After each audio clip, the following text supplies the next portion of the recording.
Hi friends, आज का सवाल दिया गया है। एक आयताकार पार्क की लंबाई 80 मीटर, चौड़ाई 60 मीटर है, तो पार्क का विकर्ण ज्ञात कीजिए। ठीक है, मान लीजिए एक हमारा क्या है, आयताकार पार्क है। ठीक है, देख लीजिए इसके क्या दिया गया है, लंबाई दे दिया गया है 80 मीटर, चौड़ाई दे दिया गया है 60 मीटर। तो इसका विकर्ण पूछा गया है, यानी इस कोने से लेकर के इस कोने की दूरी पूछा गया है। यही हमारा क्या होता है, विकर्ण होता है। ये हमारा क्या हो गया, लंबाई चौड़ाई, इसको विकर्ण कहते हैं। ठीक है, तो इसी को ज्ञात करना है। आइए देखते हैं, तो लिख देंगे फार्मूला। आयत का विकर्ण बराबर हो जाता है, आयत का विकर्ण बराबर होता है अंडर रूट में एल का वर्ग प्लस बी का वर्ग। ठीक है, एल बराबर कितना दिया गया है 80 मीटर, बी बराबर कितना दिया गया है 60 मीटर। ठीक है, इसमें भर दीजिए, अंडर रूट में हो जाएगा 80 का वर्ग प्लस 60 का वर्ग हो जाएगा। 8 अठाई कितना हो जाएगा 64।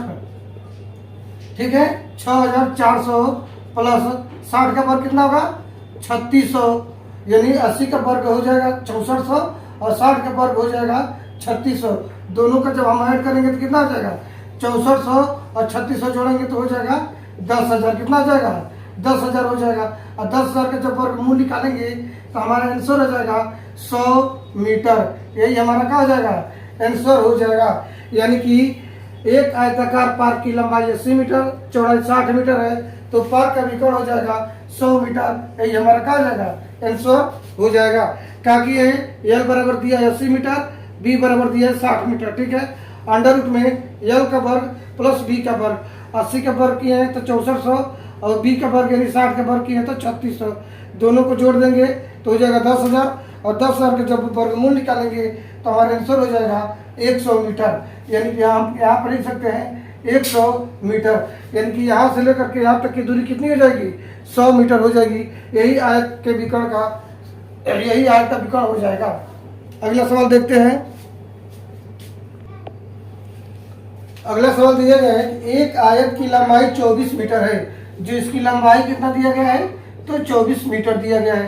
कह रहे हैं विकर्ण की लंबाई कितना दिया गया है तो 25 मीटर, यानी ये जो दिया गया है हमारा 25 मीटर दिया गया है।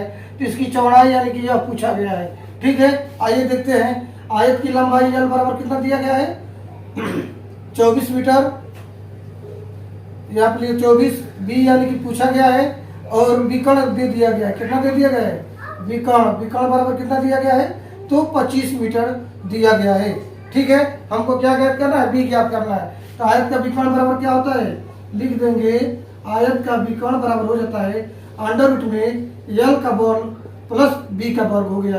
ठीक है, एल बराबर कितना दिया गया है 24, तो लिख देंगे 24 का वर्ग प्लस बी बराबर का दिया गया है, कुछ नहीं पूछा गया तो इसको इसी तरीका से लिख देंगे।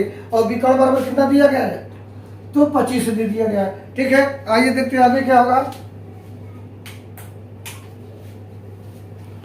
ठीक है, यहाँ पर दिया विकर्ण बराबर 25, एल का वर्ग 24 का वर्ग प्लस बी के वर्ग का वर्ग। ठीक है, हमको बी ज्ञात करना है। आइए देखते हैं आगे क्या होगा। तो यहाँ पर लिख देंगे 25 बराबर अंडर रूट में 24 का जब वर्ग करेंगे तो कितना आ जाएगा, 24 का वर्ग हो जाएगा हमारा 24 का वर्ग हो जाएगा 576। ठीक है, 24 का वर्ग कितना होगा 576 प्लस यहाँ बी है तो बी स्क्वायर लिख देंगे।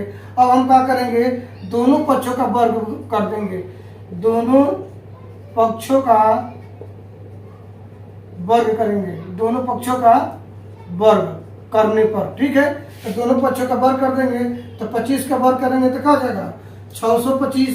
ठीक है, इसमें क्या हो जाएगा अंडर रूट हट जाएगा तो 576 प्लस कितना हो जाएगा बी स्क्वायर। ठीक है, यहाँ पर लिख सकते हैं 576 प्लस बी स्क्वायर बराबर हो जाएगा 625, बदल दिए पक्षांतर कर दिए तो बी स्क्वायर बराबर क्या हो जाएगा 625 माइनस 625 माइनस कितना 576, तो हमारा हो जाएगा बी स्क्वायर बराबर 49। 15 में से 6 घटेगा 9, 11 में से 7 घटेगा 4, 5 में 5 0, यानी कि बी स्क्वायर बराबर 49, तो बी बराबर क्या हो जाएगा 7। यानी कि यहाँ पे क्या रहेगा 7 आंसर हमारा हो जाएगा। यानी कि एक आयत की लंबाई 24 मीटर, विकर्ण हो गया 25 मीटर, तो आयत की चौड़ाई कितना आ जाएगा आंसर 7 आ जाएगा।